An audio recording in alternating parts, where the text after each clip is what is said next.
Okay, let's go.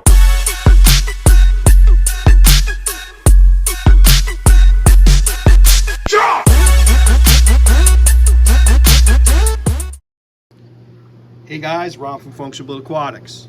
So it's been a little bit of time since I've shot some long video of the Rio Xingu setup, and since we moved to Pennsylvania, I took that opportunity to upgrade the size of the aquarium to go from the 60 breeder a little bit to a 75-gallon tank with the hope and intent to try to put in obviously more water volume, give the plecos a little bit more space.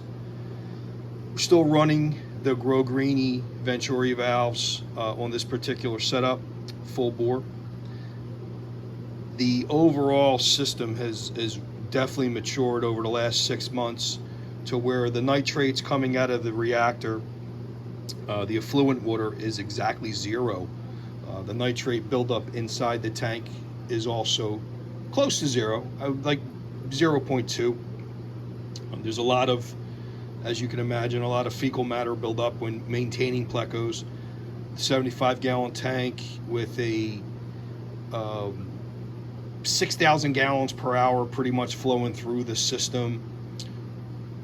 Bare bottom, so very little food or fecal matter builds up or waste builds up amongst the rocks. So with this type of water flow and no substrate, you're able to constantly get stuff moving and caught up into the sponge filters, which I use as a pre-filter. As I mentioned in videos prior, we're using the Fluval FX6 from the 60 breeder to the 75 gallon. We're using the Grow Greeny Venturi valves on all the discharges. The water pump, which is a mag drive, the Fluval discharge. We just added a new wave maker, which is moving water along about 25 to 3,000 gallons per hour across the top of the tank. So surface agitation's pretty strong. Super high oxygen saturation levels accomplished. 6,000 gallons per hour flowing through the system. Hit the mark on that. There is a nice colony of Barry and Citrus Xanthellus golden nugget plecos. We just recently added some 3 2-inch juveniles to grow out with the group, so there's a total of 7 golden nugget plecos in this tank, 2 super young zebra plecos which are thriving and competing for food, Medusa pleco, and a golden spot in citrus that's also found in the Xingu River itself.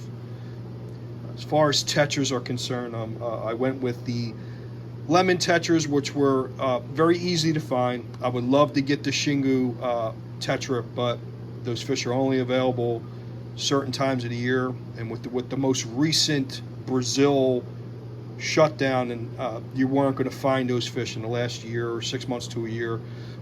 Brazil just recently opened up in September, so you're just starting to see a lot of shipments from Brazil in your local stores within the last maybe 3 to 4 weeks. I would love to add in more zebra plecos, so I have 2 in this system now, and I would love to add another 4 or 5 to build up the colony. Now these are fish that in nature are naturally found together. Both the golden nugget plecos, zebra plecos, and the Medusa plecos are found together in the same crevices and rocks in the Xingu. So for the most part, you'll see zebra plecos and Medusa plecos, L034s, together in crevices. They seem to really like each other's company. Obviously the L034 Medusa pleco doesn't recognize the zebra pleco as competition. I have noticed that occasionally the zebras like to get real close to the golden nuggets and stay in some of their caves, and like I mentioned before, there are golden nuggets in this system which you can't see right now during the day that are about 6.5 inches long all the way down to 1.5 inches to 2 inches. The zebras are about 1.5 inches, just shy of 2 inches themselves. We have one Medusa pleco. I'd like to maybe in time add more of those also. But as you can imagine, I try not to add any fish to the system that aren't quarantined unless I know the source. And even then, you're taking great risk without quarantine fish. So this is not the type of system like most setups that you're just going to just pick up fish in a retail shop and drop them in your main display tank without quarantining them. So I got to kind of pick and choose my battles. As we develop this tank and the Pleco colony grows, I do have aspirations in adding other plecos to the system, and obviously more schooling type fish to act as dithers. So I'm very partial to fish that come from the Xingu. So if I were to add more plecos, I still have a desire to add juvenile L25s. I love the idea of growing out a group of L25s with these fish, then moving to a 6-foot tank. And I think the idea of having, 8 to 10 inch L25s living with a colony of, full-grown zebras, full-grown golden nuggets, and full-grown Medusa plecos is just a cool idea. I mean, I'm not so sure if the L25s are found directly in the same rapids environment as the golden nuggets and zebras are. They might be found in a different portion of the river, but nonetheless, they're still found in the Xingu. So I think it would be a really awesome sight to see all these fish that coexist. Oh, there is also a small colony of about 5 Simulus cories, and Simulus cories overlap territory with portions of the Xingu. These fish have handled the temperatures, which right now this tank is currently running at about 87 degrees. Sometimes it gets to about 88, sometimes it gets down below to 86. But as you can imagine, the Xingu is a consistent high temperature river with rapids environment and high oxygen levels. And that's the main reason why I went with the Grow Greeny Venturis. Aesthetically, I like the bubbles and the water flow, but what I don't like are air stones. And I didn't want to have another thing plugged in because I try to eliminate as much power consumption as I can in this particular tank. So by adding the Grow Greenies, I take advantage of the discharge from the FX6 and the Mag Drive water pump, and I'm able to take advantage of the consistent flow coming out of those pumps while also force feeding oxygen into the water column. A lot of people ask me all the time is, what's the point? Why would you do that? Well, you got to remember, these fish come from a high temperature river, 32 degrees Celsius, which is, high temperature range for most of our fish. But that doesn't mean that the oxygen levels should be depleted. And in a closed ecosystem, high temps will degrade oxygen levels. So this way, I'm taking advantage of already existing water pump and a water filter, and I'm force feeding the column of water with oxygen, which in turn I've noticed the respiration of the plecos and the tetras is normal. The fish that seemed to have suffered was the Medusa pleco, the L034.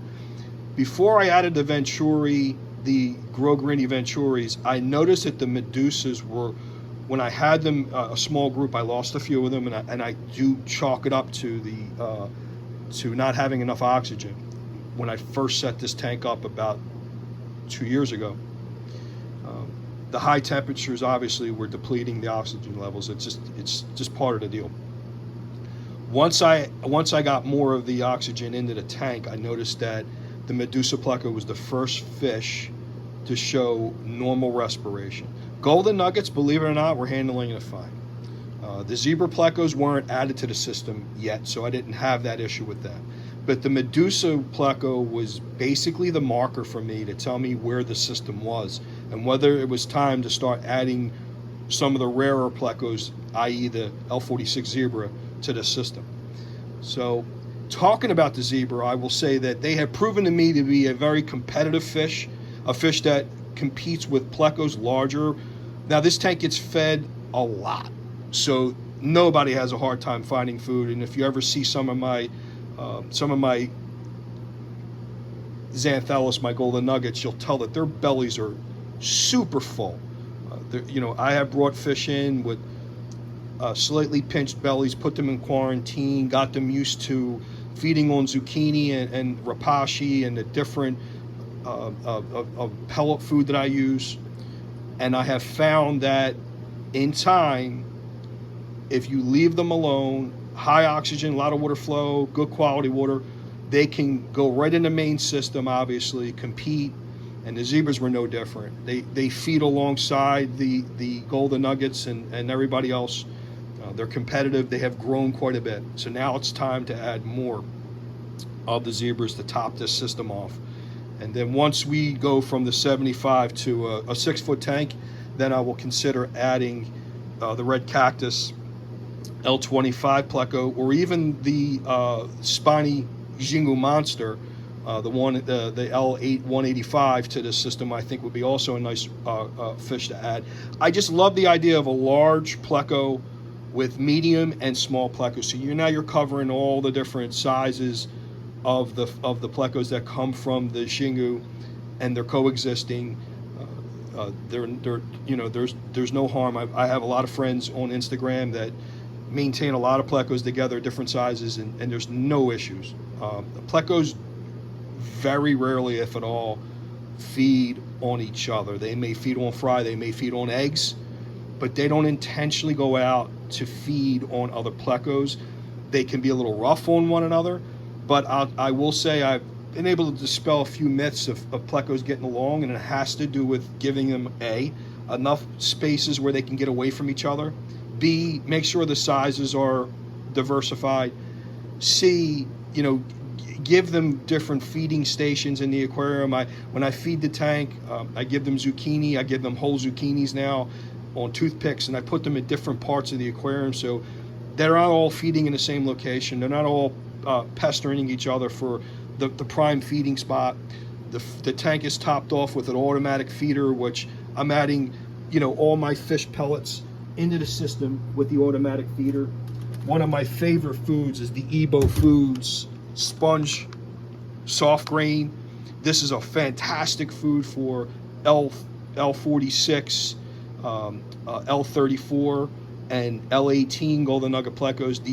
These fish feed on freshwater sponges in nature, and even the little bit of freshwater sponge that's available in this soft grain pellet, it's still good enough to mimic some of their natural foods, especially when you're giving them supplemental food like zucchini.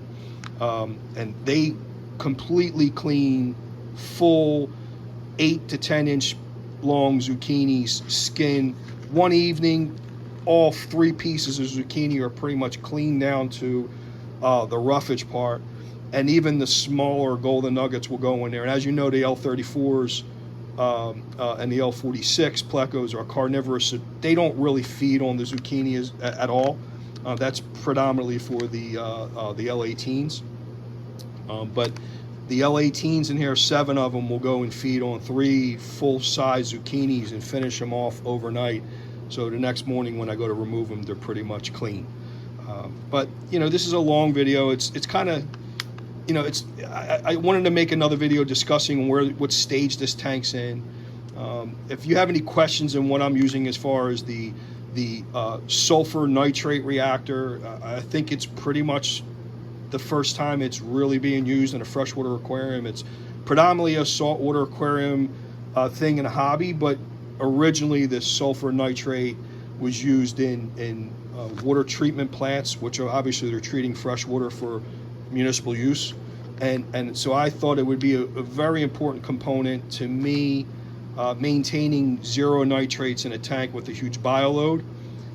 I still do 50% water changes weekly, and sometimes I do them bi-week, twice a week if I need to. But for the most part, TDS is anywhere from 150 to 200. You're going to get that with this kind of bioload. There's probably over 25 or 30 fish in this tank. Can't tell, but we all know plecos are secretive fish, and that's the breaks. So if you have any questions, Sulfur reactor, the Fluval FX6, the sponges I use to pre-filter the water in the tank, and the foods I use, just reach out. In the comments section, questions or anything. Grow Greenie as a Venturi valve. Reach out. Awesome product. And please like and subscribe to our YouTube channel. We've been doing a lot of fish from wild bettas, now recently to plecos, over the last 10 years. Thank you very much, guys. See you.